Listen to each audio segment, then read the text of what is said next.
Hello, and welcome to the Middlest, our Patreon-only show where we talk about the episode with the exact middle user rating. We want to see what this show looks like at its exact average, because every show has its highs and its lows, but spends most of its time in the big middle. That big middle, baby. Sorry. We keep trying to make it a thing, and it's a thing for us, and that's all that matters. Yeah, cool. So today on the Middlest, we're discussing Season 1, Episode 5, or Episode 7, depending on where you're getting information from. Do you want a big middle t-shirt? Let us know if you want a big middle t-shirt. Just let us know. Lovers and Other Killers of Murder, She Wrote. Which is on IMDb as Season 1, Episode 5. It is on Amazon Prime as Season 1, Episode 7. I think this was an era of television where episode numbers were a little more loosey-goosey. Because also, when I looked into it, there is a lot of evidence. This was the second episode ever filmed after the pilot. And there is some strong evidence that it is, in fact, a second try at a pilot, that they were given some notes and told to make a second pilot, and that this was the second pilot because a number of the people in behind the scenes are different than the rest of the series. And the credit sequence is different than the rest of the series and largely uses clips from this episode. So this is very possibly a second pilot. And gosh, how lucky we are to receive it.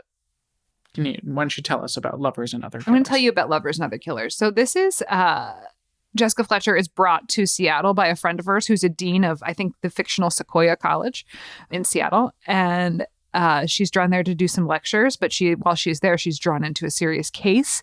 There are sort of cold open on this is a rich lady in a fancy dress getting kind of weirdly robbed and killed with a strand of pearls. It's a weird scene. It's a weirdly shot and acted scene. Really weird. It's kind of kinky. Yeah. So anyway, I'll let you guys watch that for yourself and then tell us what you think about that. But then we find ourselves in an airport where the dean is picking up his old friend Angela Lansbury from the airport. And it's a funny little gag because he's on the phone being like, she said she was coming in on this flight. She's not here yet. She said that she might be bringing someone with her. And then as he's saying that on the phone, he sees her coming up the escalator holding a baby, which is just adorable. The baby is very cozy and comfortable with her. And she's like, sorry, I was the last one off the plane. And then he's like, you said you were bringing someone with you. Is it this baby? And she's like, no. And then she passes the baby off to some Chinese nuns. And then has a conversation in Chinese with them. Turns out Jessica Fletcher, at least conversational in Mandarin. Yeah. And then she's like, no, I was just holding it. I was going to bring my editor, but I didn't.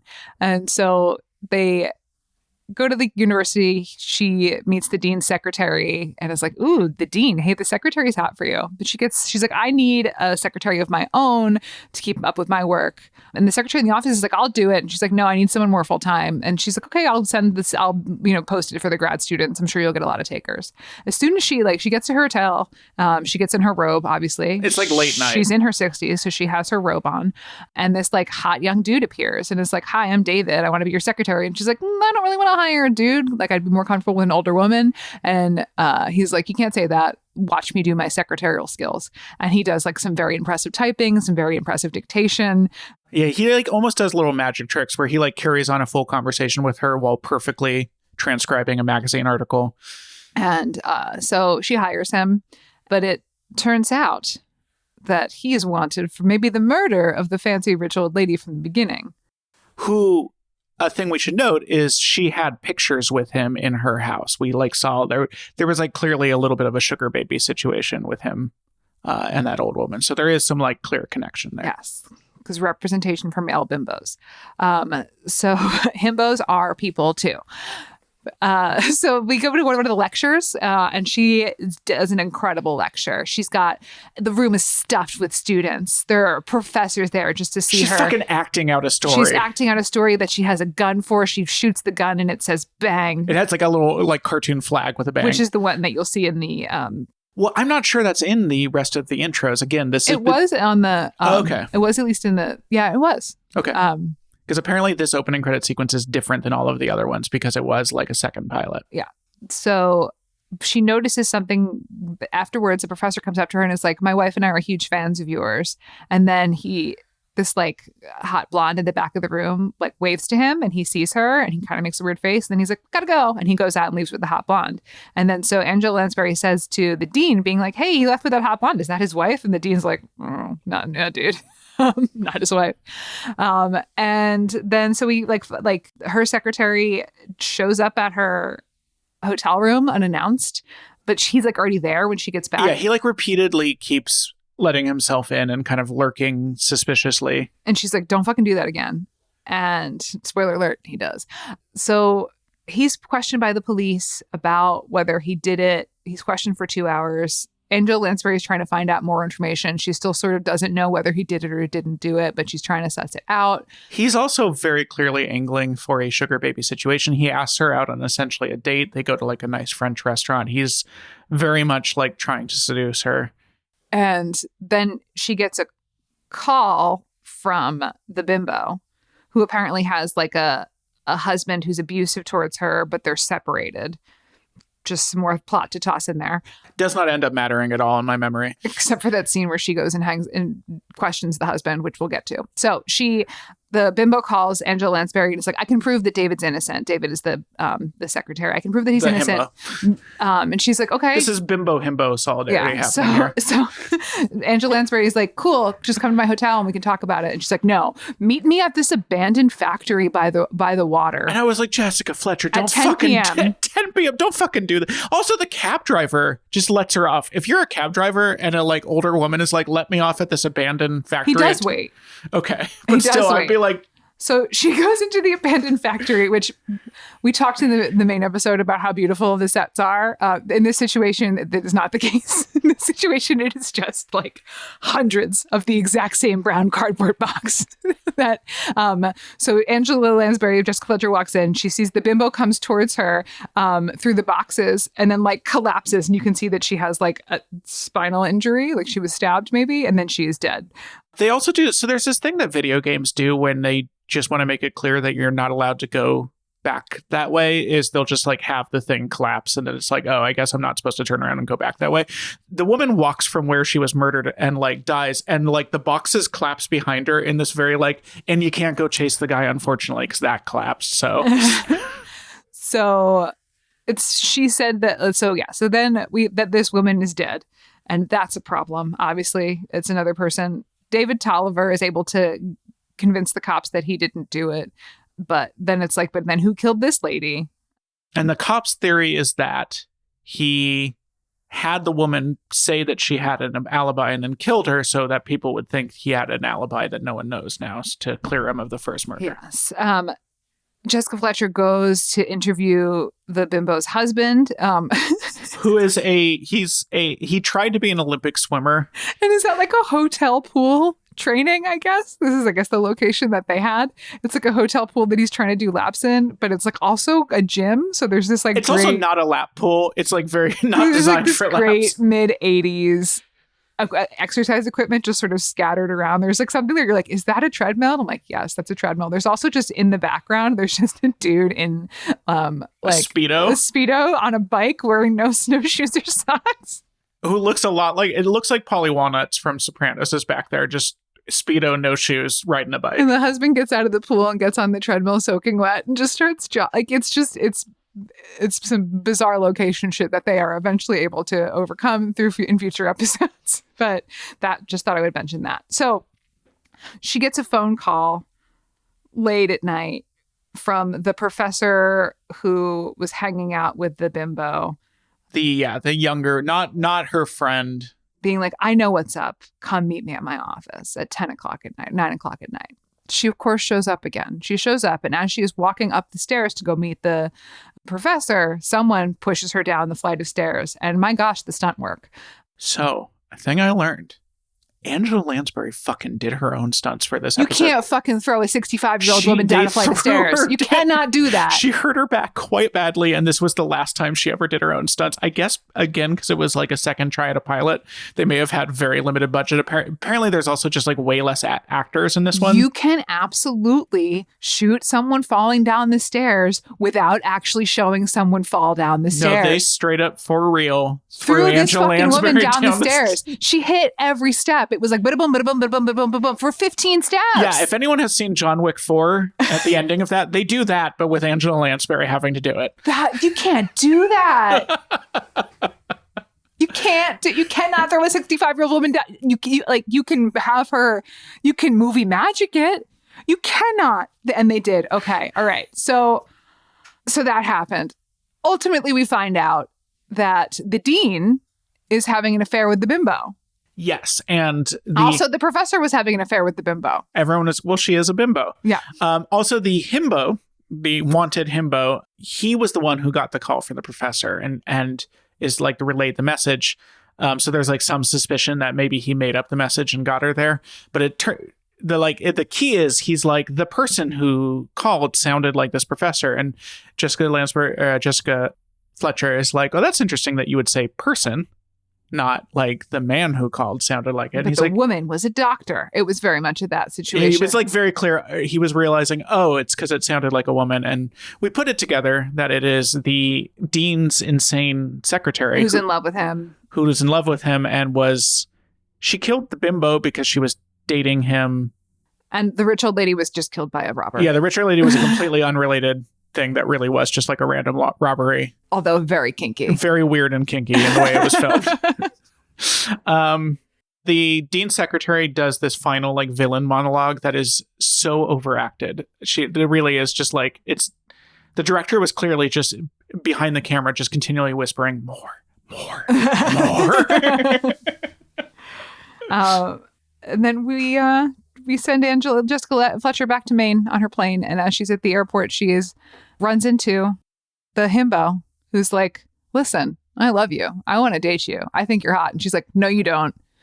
I'm not going to be fucking scammed by you. And she's like, no. I'm not interested in a sugar baby situation. And he's like, no, you're hot and I'm into you. And she's like, I said, good day, sir.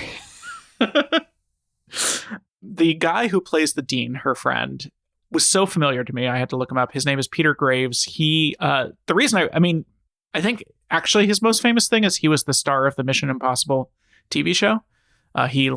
He's the guy that Tom Cruise plays now. But the reason I recognize him is because he was the pilot in Airplane. He was the Shirley, you're joking. I'm not joking, and don't call me Shirley. He's that guy.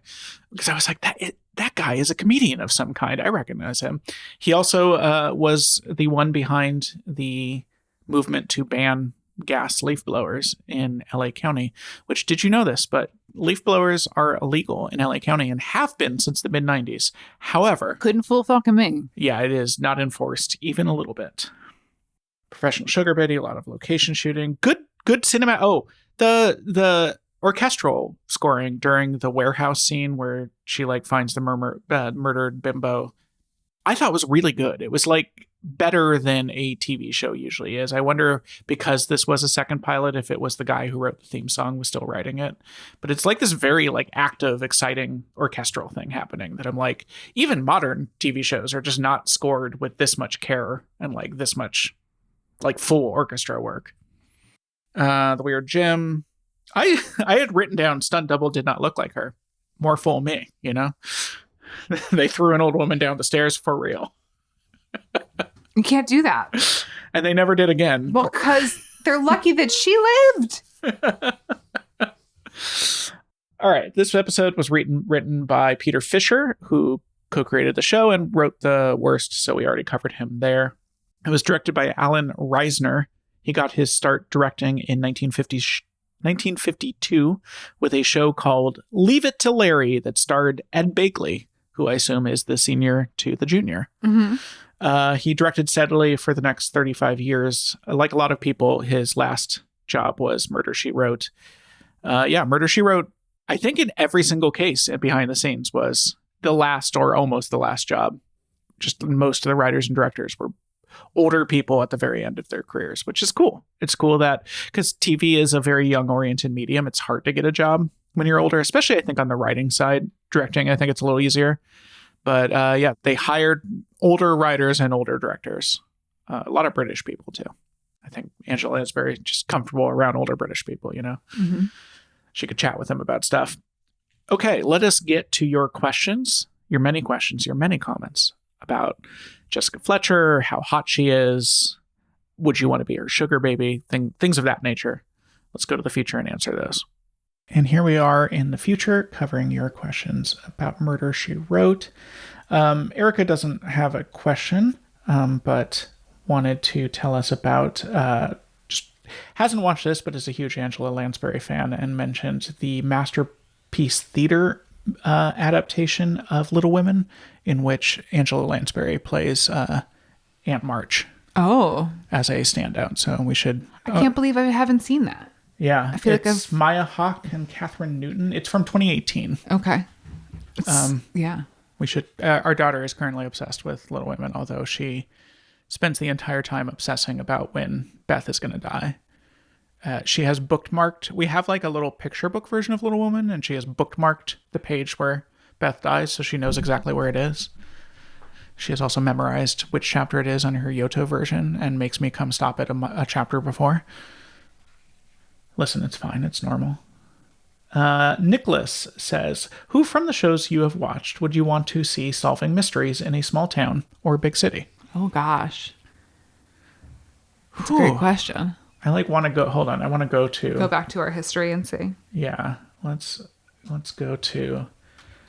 our list of ones we've done. I would like to see Carla from Cheers do it. Okay.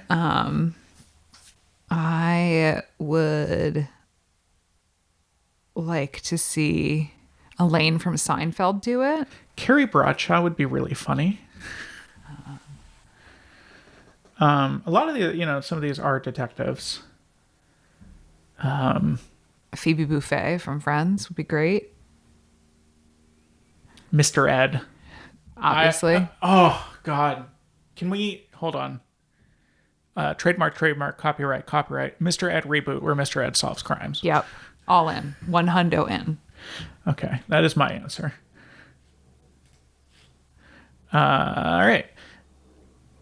Nissa says, talking about the reboot, when doing your version of a famous story, how do you feel when they twist the story so it becomes that thing in name only? I can't actually think of an example of that. TBH. I mean, in general, I think a reboot should do their own thing. Like,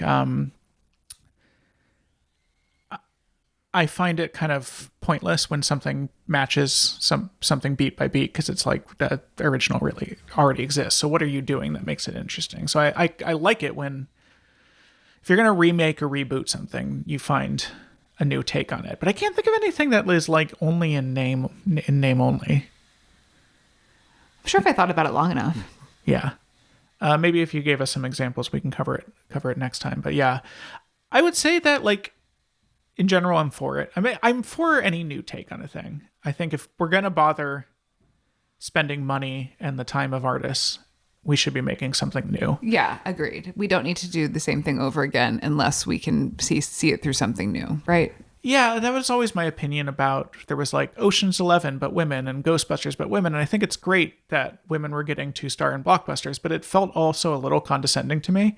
And I'm like, can't we do new stories starring women? Do we have to just remake stuff not as good and we've put women in it? It just felt like a disservice. I'd rather you see them try something new. Mm-hmm.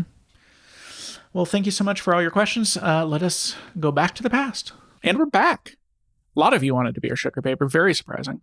The sheer number of you that commented in, I would like to be Jessica Fletcher's sugar baby. But, wouldn't we all? All right. Well, now it's time for our Patreon-only show within a show, The Littlest. Would we show this show to our 4, almost 5-year-old daughter? And what do we think she would think about it? No, because there's murders. Yeah, I wouldn't show it to her now. I think she would find it boring because it is pretty slowly paced. Would I show it to her when she's older? If she wanted, this is a classic if she wanted to. I don't think I'd be like, you have to go watch Murder, She Wrote. But if she was like, what's Murder, She Wrote? That looks kind of funny. I'd be like, sure, let's give it a shot.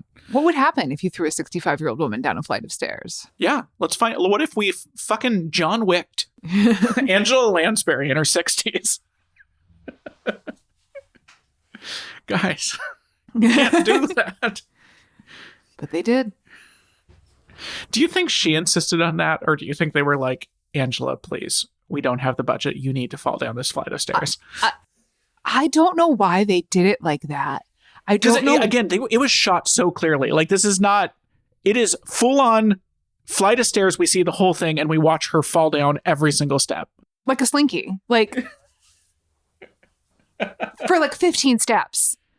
You just got it. Like, they'd show in shadow her getting pushed and then they cut to the stairs. Why could you not show her in shadow getting pushed? Show shadow coming falling, down the stairs. Like a few frantic shots of like arm or leg. Yeah. And then show her at the bottom of the stairs. We'll get what happened on the staircase. But oh no, we see every fucking step. No, we had to actually push Angela Lansbury down a flight of stairs. And this was before Boniva.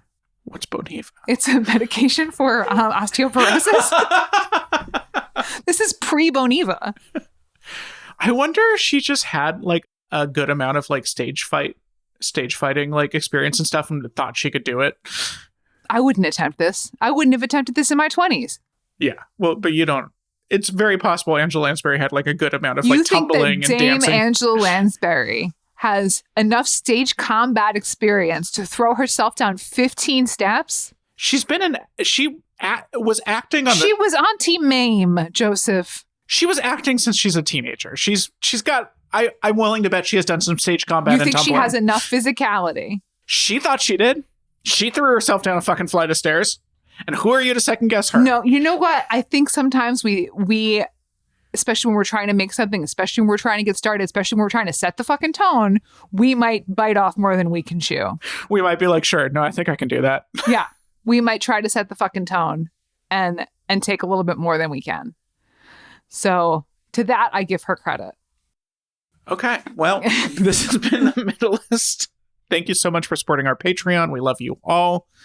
I think I'm going to edit out the references to the show we were going to watch next. But if you're wondering, we have switched things around a little bit. We're going to watch that show in a bit. If you don't know what I'm talking about, it's because I successfully edited out mentions of it. But we're going to do the Cosby Show next week, and we will see you with that. And then after that, the special surprise show that we decided to postpone. I'm doing a thumbs up into the microphone. Classic podcast move.